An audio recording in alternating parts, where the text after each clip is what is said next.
Narrow valley, night, pale moonlight, gunfire from three sides, dirt and rocks exploding everywhere. The SEAL team pressed against a collapsed wall, radio smoking and broken, ammunition almost gone. Someone whispered desperately, "We're finished. Outnumbered. No way out." All heads dropped in that silent moment of surrender. Then crack! A single shot echoed from the ridge above. The entire valley froze.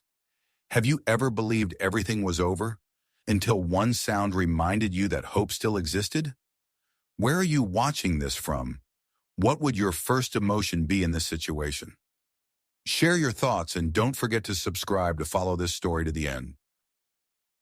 Her name was Isabella Cruz, 29 years old, small frame, black hair pulled back tight, sun-weathered brown skin, calm eyes that observed everything with surgical precision.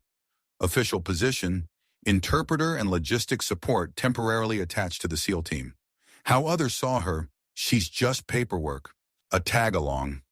The SEALs only viewed her as a shadow, someone who carried documents and computers. Nobody thought she'd ever been through real training, how she lived, ate quickly, sat at the end of the table, always taking notes and working silently. But small actions revealed something different. Looking at a map, she pointed out dangerous trails that reconnaissance had missed. When checking weapons, her hands assembled and disassembled with accuracy and speed, like someone who'd done it thousands of times. The silence around her was deliberate.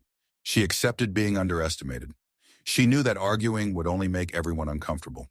In the darkness of the base camp, she still sat cleaning a sniper rifle that others assumed she carried just to meet regulations. But Isabella knew better. In her gut, something had been warning her for days. The terrain felt wrong. The intel felt incomplete. The ridge overlooking their route wasn't empty like the briefings claimed. She'd seen this before, in different mountains, different valleys. The enemy always chose high ground for a reason. During mission prep, she'd tried to voice concerns, but Lieutenant Morrison had cut her off with a wave.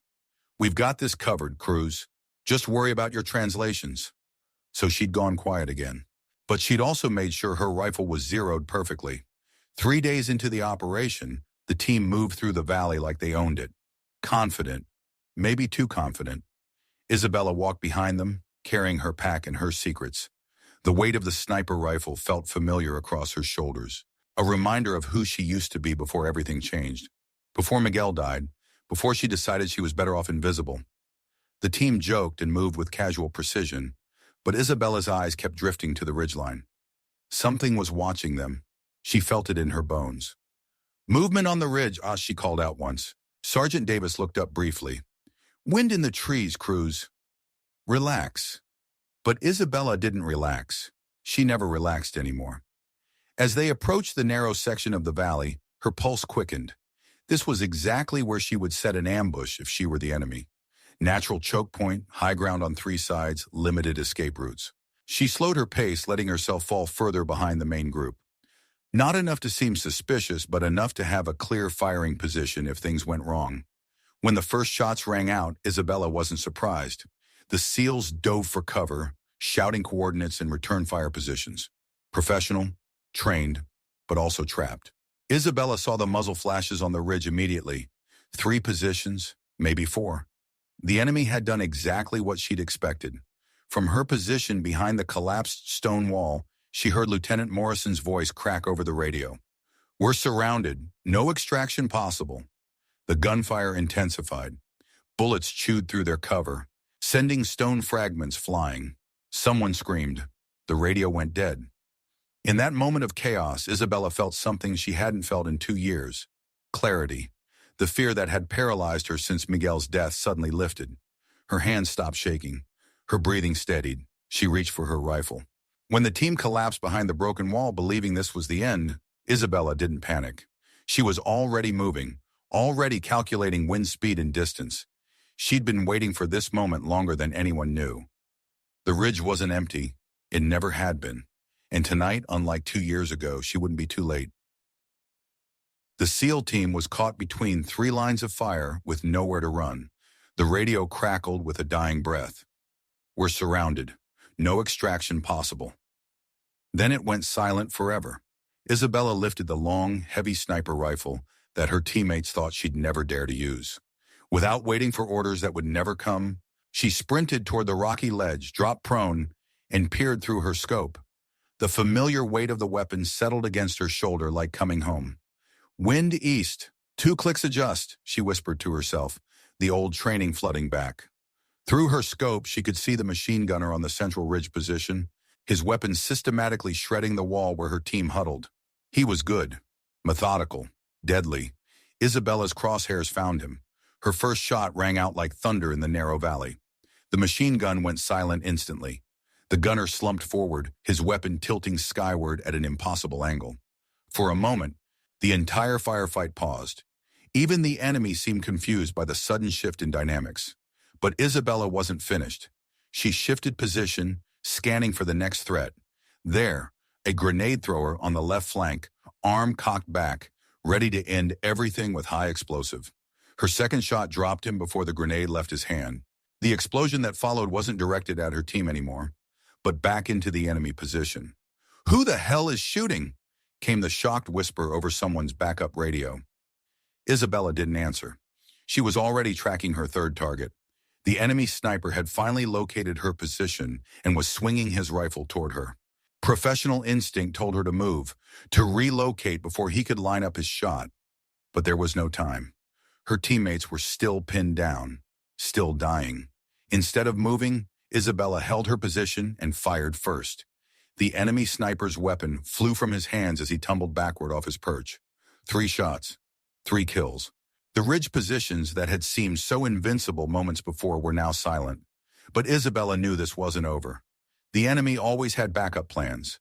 She scanned left, then right, looking for secondary positions, escape routes, reinforcements moving in from the flanks. Through her scope, she spotted movement in the shadows below the main ridge. A figure in camouflage was attempting to flank around behind her team's position. Squad leader probably, the one calling the shots. This would be the hardest shot. Longer range, poor lighting, target moving through cover. 2 years ago, this was the shot she'd missed, the shot that cost Miguel his life. Isabella's breathing slowed to almost nothing. Her heartbeat seemed to pause between one beat and the next. The world narrowed to just the crosshairs and the moving figure below. She led the target slightly, accounting for his movement, the wind, the angle of the shot. When she squeezed the trigger, she knew it was perfect even before the bullet found its mark. The enemy commander dropped without a sound. The valley fell completely silent. From her position on the rocky outcrop, Isabella could hear her teammates breathing, waiting, wondering if this was really over or just the calm before another storm. She kept her rifle raised, scanning for any remaining threats, but the mountains around them had gone completely still. Even the wind seemed to have stopped. Finally, she spoke into the silence. "Target's down. Ridge is clear." Her voice was steady, professional, giving no hint of the emotional storm raging inside her chest. For the first time in 2 years, she'd been fast enough, accurate enough, present enough. When she finally stood and walked back toward her team, they stared at her like they were seeing a ghost, or maybe like they were seeing her for the first time. Sergeant Davis, blood running from a cut on his forehead, looked from Isabella to the silent ridge positions and back again. "Those were hell of some shots, Cruz." Lieutenant Morrison, his radio equipment scattered around him in pieces, managed to get his backup communications working.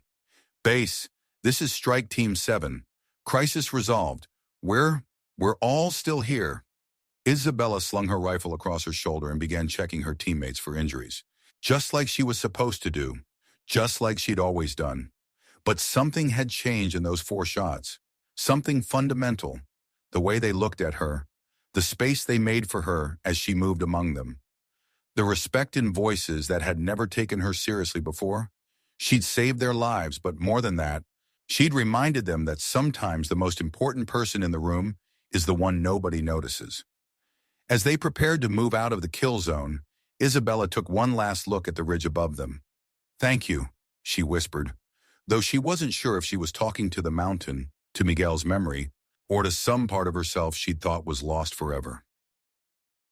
The youngest SEAL on the team, barely 22 and still shaking from the firefight, looked directly at Isabella for the first time in 3 weeks. Who is she? He asked nobody in particular.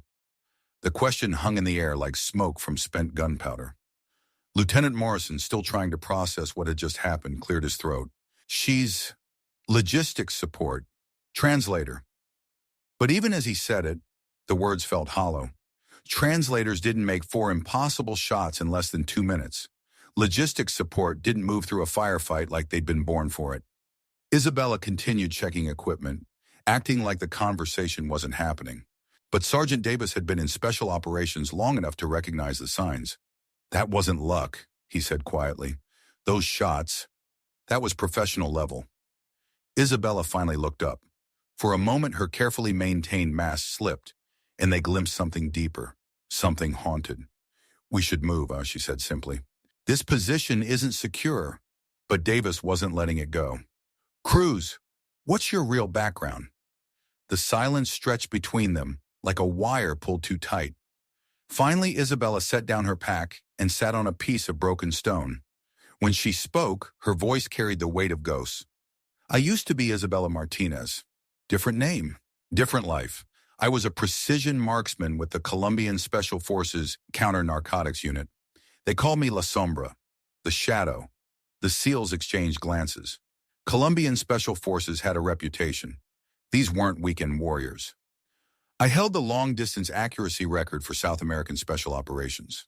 1,900 meters in crosswind conditions. 3 years running, nobody could touch my scores. She paused, staring at her hands. I was good at my job. Maybe too good. Started believing I was invincible. Lieutenant Morrison leaned forward. What happened? Isabella's jaw tightened. We were tracking a cartel leadership meeting in the mountains outside Medellin. Intelligence said it was a small security detail. Maybe 6 guards. Easy extraction after we took out the targets. Her voice grew quieter. But intelligence was wrong. It was a trap. They knew we were coming. She looked up at the ridge where she'd just saved their lives, but her eyes were seeing a different mountain, a different ambush. My spotter was Miguel Santos. He'd been my partner for 2 years. Best friend I ever had. He was getting married when we got back from that mission. The team waited. Nobody moved. When the shooting started, I saw the sniper. Had a clear shot. Clean angle. Perfect conditions. But I hesitated for just 1 second. 1 second to double-check my math, make sure I had the right target. Her voice cracked slightly. Miguel died in that second. Bullet went right through his scope while I was still calculating. His last words were telling me to take the shot. Isabella wiped her eyes with the back of her hand, the gesture somehow making her seem both more vulnerable and more dangerous. After the investigation cleared me, I couldn't do it anymore. Every time I looked through a scope, I saw Miguel falling. Every mission, I was terrified of being too slow again. So I quit, changed my name, became support staff. Figured if I wasn't making life or death decisions, I couldn't get anyone else killed. Sergeant Davis spoke softly. But you kept training, Isabella nodded. Every night, muscle memory doesn't forget, even when your heart wants to. I told myself it was just habit, but really, I think I was waiting for a moment when I could prove I wasn't the person who let Miguel die. She stood up, shouldering her pack again. Tonight, when I saw you all pinned down, I heard Miguel's voice in my head. Take the shot. So I did. 4 times. The young SEAL who'd first asked the question stared at her with something approaching awe. You saved our lives because of your dead partner? Isabella considered this. Number, I saved your lives because that's who I really am. Miguel just reminded me. Lieutenant Morrison was quiet for a long moment. Why didn't you tell us? Would it have mattered? You needed a translator and logistics support. That's what I gave you. The fact that I could also kill people at 1,000 meters wasn't relevant until tonight. It's relevant now, Davis said firmly. Isabella shrugged. Maybe, but I'm not asking for anything to change. I'm not asking to be reassigned or promoted or decorated. I did what needed doing, same as any of you would have. But even as she said it, something had already changed. The way the team looked at her, the way they positioned themselves around her, the subtle shift in body language that said she wasn't an outsider anymore.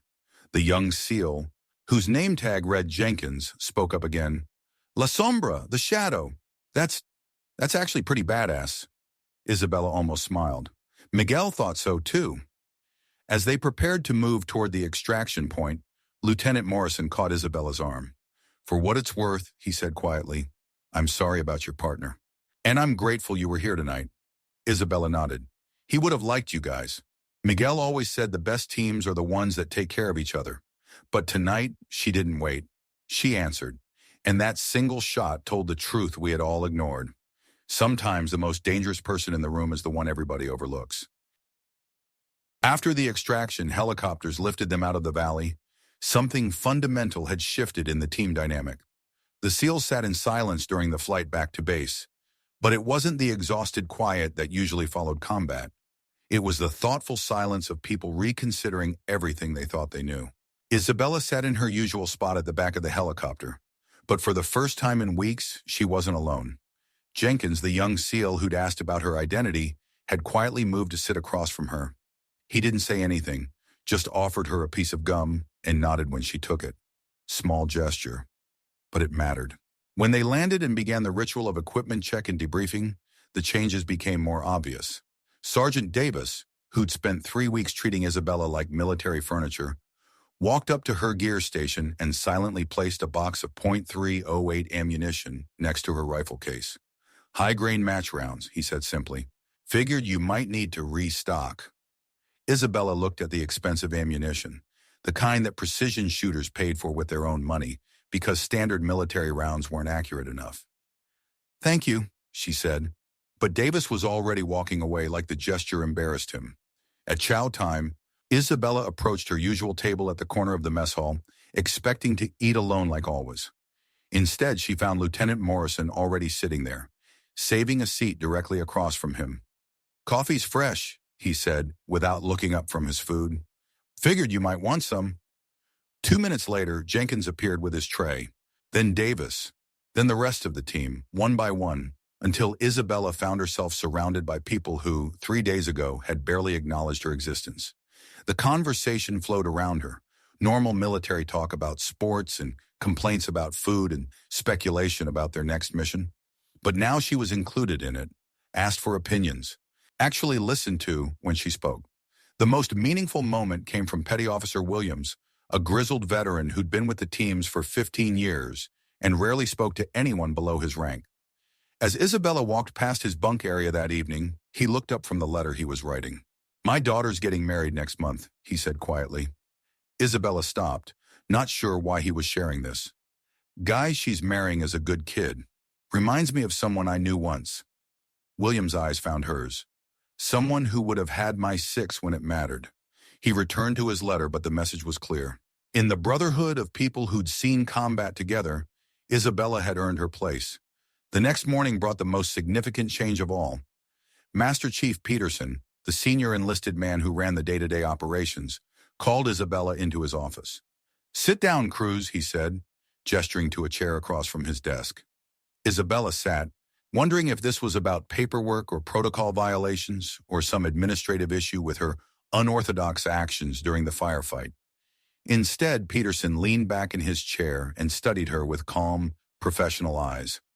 "Been in this business 32 years, he said finally. "Seen a lot of shooters. Good ones, bad ones, lucky ones. But what you did out there, that wasn't just marksmanship. That was leadership."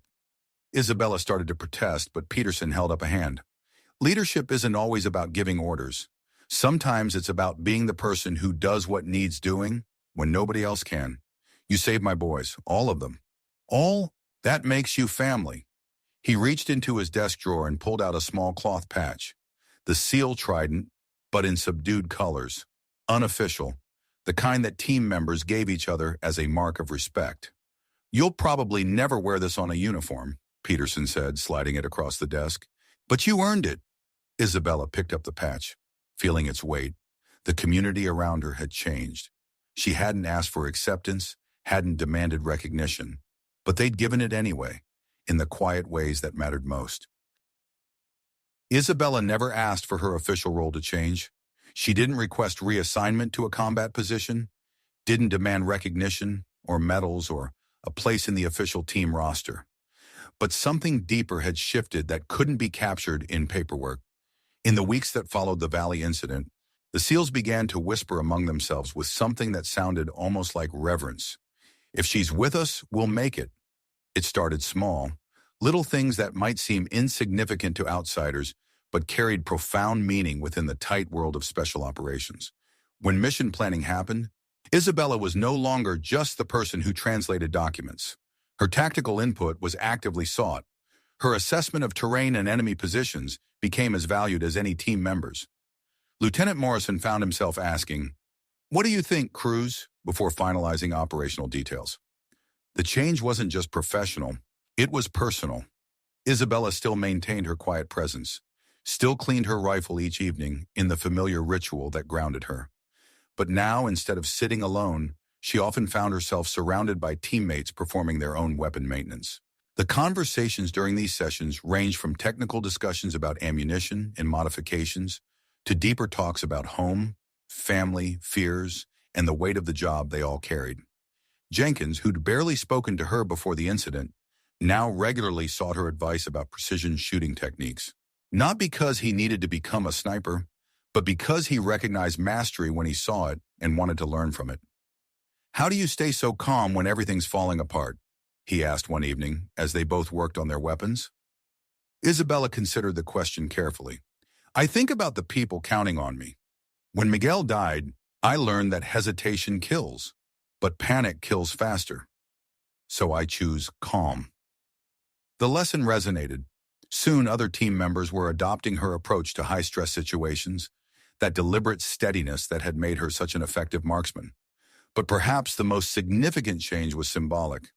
Without any official designation or ceremony, Isabella had become what the team privately called the Ridge Answer. It was a reference to that moment when all hope seemed lost, when the enemy held every advantage, when death appeared inevitable, and then a single shot from an unexpected position changed everything. The name stuck because it represented something larger than one person's marksmanship skills. It represented the idea that sometimes salvation comes from the most unlikely sources, that sometimes the person everyone overlooks is exactly the person everyone needs. When new team members rotated in, they heard the stories. Not exaggerated tales of heroism, but quiet accounts of competence and courage when it mattered most. "See that woman over there?" they'd be told. "She's logistics support officially. But if you're ever in trouble and you hear a rifle shot from an unexpected direction, that's probably her buying you another day of life." Isabella became a living reminder that heroism didn't always wear the uniform people expected, that sometimes the most dangerous person in the room was also the quietest, that sometimes the best leaders were the ones who led by example rather than by orders. The transformation was complete when Master Chief Peterson included her in a briefing for incoming replacements. "This is Cruz," he said simply, not bothering with elaborate introductions. "She's been with us for 6 months. When you're planning your next mission, listen to what she says about terrain and positioning. When you're in trouble, remember that backup sometimes comes from directions you weren't expecting." It was the kind of introduction reserved for people who'd proven themselves beyond doubt. Isabella had become more than a team member. She'd become a symbol of hidden strength, of the power that lived in quiet competence, of the truth that not every hero needed to wear their capabilities on their sleeve. The young Marines and sailors who passed through their unit began to look at support personnel differently after meeting Isabella. Started wondering what other hidden talents surrounded them. Started treating everyone with a little more respect, a little more curiosity. Because if the quiet woman who carried translations and supply lists could also put 4 rounds through enemy positions at combat distance in the dark, then maybe everyone deserved to be seen more clearly. Not every hero needs a medal after all. Some are remembered by the silence after their shot. Some are measured by the lives they save rather than the recognition they receive. And some become legends simply by being exactly who they are when it matters most. Comment respect if you believe sometimes one moment, one person, one bullet can change everything. And subscribe to HL Stories if you believe not every hero needs recognition, only the courage to show up when it matters most.